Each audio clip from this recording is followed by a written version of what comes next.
আসসালামু আলাইকুম ওয়া রাহমাতুল্লাহ। আলহামদুলিল্লাহি ওয়া কাফা ওয়া সালামুন আলা ইবাদিহিল্লাযীনা ইসতাফা, আম্মা বা'দ। সম্মানিত দর্শক শ্রোতা, আমরা শাবান মাসে এসে উপনীত হয়েছি। সামনে রমজান অপেক্ষমান। এই মাসটা আমরা কিভাবে কাটাবো?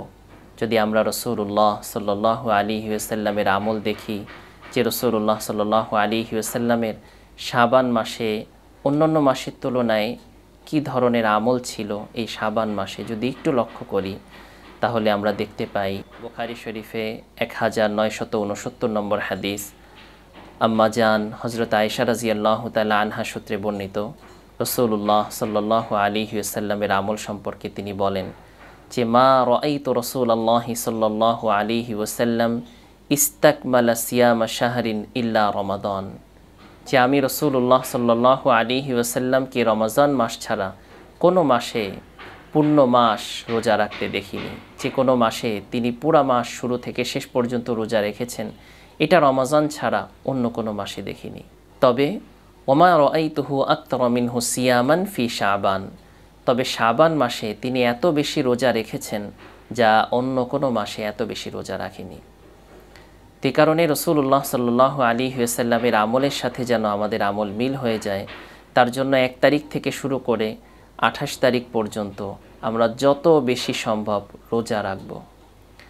এছাড়া রাসূলুল্লাহ সাল্লাল্লাহু আলাইহি ওয়াসাল্লাম আরও বলেন, কানজুল উম্মাল এই হাদিসটি আছে যে, শাহরু রমাদান শাহরুল্লাহ ও শাহরু শাবান শাহরি, যে রমজান মাস হলো আল্লাহ তাআলার মাস আর শাবান মাস আমার মাস। শাবানুল মুতাহির ও রমজানুল মুকাফির, শাবান মাস হচ্ছে পাপের গুনাহ থেকে পবিত্রতাকারী, এই শাবান মাস মানুষের গুনাহকে মোচন করে, আর রমজান হলো গুনাহকে একেবারে নিশ্চিহ্ন করে দেয়, মিটিয়ে দেয়। এ সকল হাদিসের আলোকে হযরত আবু বকর বালখী রহমতুল্লাহি আলাইহি বলেন, শাহরু রজব শাহরু জারঈ ও শাহরু শাবান শাহরু সাকি জারঈ ও শাহরু রমাদান শাহরু হাসাদ জারঈ, রজব মাস হলো চাষাবাদের মাস, আর শাবান মাস হলো পানি সেচ দেওয়ার মাস, আর রমজান মাস হলো ফসল কেটে ঘরে তোলার মাস। এই জন্য সম্মানিত দর্শক শ্রোতা, আমরা শাবান মাসে এসে পৌঁছে গেছি।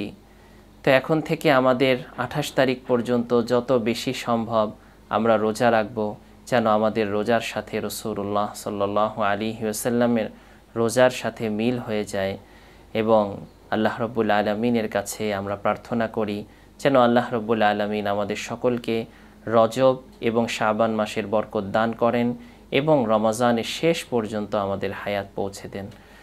আল্লাহ রাব্বুল আলামিন আমাদের সকলকে তৌফিক দান করুন, আমিন। ওয়া আখিরু দাওয়ানা আনিল হামদুলিল্লাহি রাব্বিল আলামিন। আসসালামু আলাইকুম ওয়া রাহমাতুল্লাহ।